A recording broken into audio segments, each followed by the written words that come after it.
తిరుపతి జిల్లా చంద్రగిరి మండలం పరిధిలోని శేషాపురంలో ఒంటరి ఏనుగు హల్చల్ చేసింది. శేషాపురం శివాలయం వద్ద సంచరించడంతో అర్చకులు, సిబ్బంది, భక్తులు భయాందోళన చెందారు. 2 వారాల కిందట చంద్రగిరి మండలంలోని వివిధ గ్రామాల్లో ఏనుగుల గుంపు సంచరించింది. అరటి, మామిడి వంటి పంటలను నాశనం చేశాయి.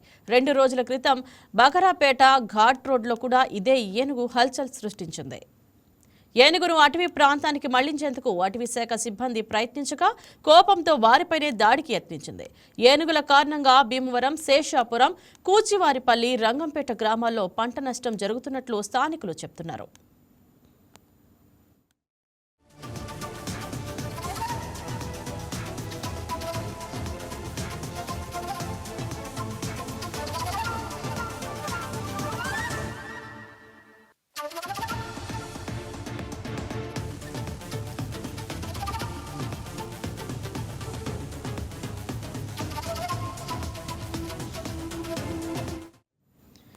ఇదే అంశం గురించి మరింత సమాచారం తిరుమల నుంచి మా special correspondent paneer Selvam live ద్వారా సిద్ధంగా ఉన్నారు.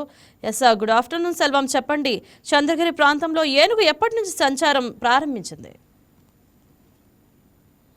రైట్ ఇంద్రజ, ఏదైతే చూసుకుంటే తిరుపతి జిల్లా చంద్రగిరి మండలం ఇటు శేషాపుర గ్రామంలో కూడా ఇటు ఒంటరి ఏనుగు హల్చల్ చేస్తున్నట్టు కూడా మనకి ఇప్పుడు సమాచారం ఏంటంటే అయితే ఇది గత 4 రోజులుగా కూడా ఈ దగ్గరలో ఉన్నటువంటి భీమవరం, అదేవిధంగా రంగంపేట, కూచివారిపల్లి అదేవిధంగా సంబంధించి ఎల్లంపల్లి ప్రాంతాల్లో కూడా నిత్యం ఈ ఏనుగు సంచరిస్తూ కూడా అక్కడ ఉన్నటువంటి గ్రామస్తులను కూడా భయాందోళనకు గురి చేస్తుందని కూడా మనం ప్రధానంగా చెప్పుకోవాలి.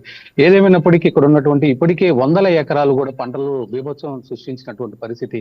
ఏదైతే వరి, చెరుకు అదేవిధంగా అరటి తోటలను కూడా విధ్వంసం సృష్టించి అదేవిధంగా వీటికి నీటిపారుదలకు సంబంధించి కూడా ఉన్నటువంటి మోటార్ పంపులని కావచ్చు, అదేవిధంగా అక్కడ ఉన్నటువంటి షెడ్లను కూడా పూర్తి స్థాయిలో కూడా ధ్వంసం చేసినటువంటి పరిస్థితి. ఇప్పుడు తాజాగా ఈ శేషాపురం అంటే ఏదైతే నారావారిపల్లి ఉందో నారావారిపల్లికి సమీపంలో కూడా ఈ శేషాపురం ఉంటుంది. అక్కడ ఉన్నటువంటి శివాలయం దగ్గరకు కూడా నిన్న సాయంత్రం నుంచి వచ్చి అక్కడే తిష్ట వేసుకొని అక్కడ ఉన్నటువంటి పంట పొలాల్లో కూడా బీభత్సం సృష్టించింది. ఇది చూసినటువంటి ఆ గ్రామస్తులు, అక్కడ ఆ ఆలయానికి వచ్చినటువంటి భక్తులు, పూజారులు కూడా భయాందోళనతో అక్కడి నుంచి కూడా పరుగులు తీసినటువంటి పరిస్థితి. ఇదే ఏనుగు కొన్ని రోజుల కిందట ఇటు బాకరాపేట తిరుపతి జాతీయ రహదారిపై కూడా హల్చల్ చేసినటువంటి పరిస్థితి.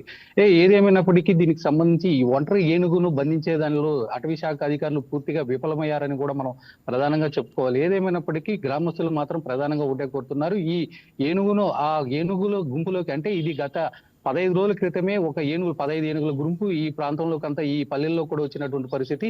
ఈ నేపథ్యంలో ఆ గుంపులో నుంచి ఒక 2 ఏనుగులు చనిపోగా ఒక ఏనుగు మాత్రం ఇలా దారి తప్పి ఇటు పల్లె ప్రాంతాలు పట్టి అక్కడ బీభత్సం కూడా సృష్టిస్తుందని కూడా మనం ప్రధానంగా చెప్పుకోవాలి. ఏదేమైనప్పటికీ దీనికి సంబంధించి ఇప్పటికే అధికారులు కూడా దీనిపైన అటవీలోకి తోలేందుకు కూడా ప్రయత్నం చేసేటప్పటికి వీళ్ళపైన కూడా తిరుగుబాటు చేసినటువంటి పరిస్థితి.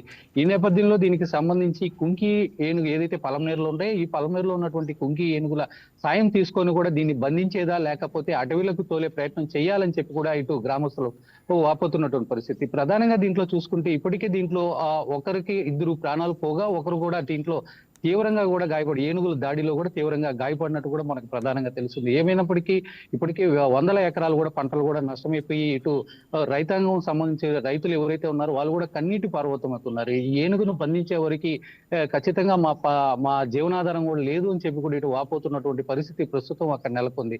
దీనికి సంబంధించి అధికారులు మాత్రం ఎలాంటి చర్యలు తీసుకుంటారనేది మాత్రం మనం వేచి చూడాల్సినటువంటి పరిస్థితి అయితే ఉంది. రైట్ సెల్వం, చెప్పండి, స్థానికులు తీసుకోవాల్సిన జాగ్రత్తలు ఏమిటని అధికారులు ఏం సూచిస్తున్నారు? దీనికి సంబంధించి ఇదే విధంగా భీమవరం కావచ్చు, రంగంపేట, అదేవిధంగా కూచివారిపల్లి, ఎల్లంపల్లి ఈ ప్రాంతాల్లో తరచూ ఈ ఏనుగు కూడా అక్కడ బీభత్సం సృష్టిస్తుంది.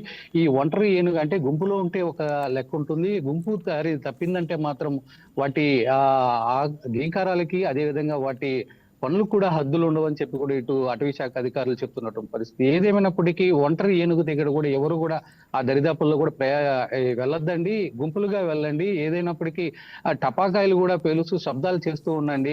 ఎవరు కూడా లైట్లు కూడా ఆఫ్ చేయొద్దు. ఎవరైతే ఆ ప్రాంతం జన అరణ్యం ఉంటుందో ఆ ప్రాంతాల్లో కూడా వీధి లైట్లు కావచ్చు వీటిని అంతా కూడా పూర్తి స్థాయిలో కూడా వెలిగించే విధంగా కూడా ఏర్పాటు చేయండి. ఖచ్చితంగా దీన్ని అడవిలోకి తోలే ప్రయత్నం అయితే కూడా చేస్తామని చెప్పి కూడా ఇటు అధికారులు అయితే కూడా చెప్తున్నటువంటి పరిస్థితి. Right, thank you Selvam.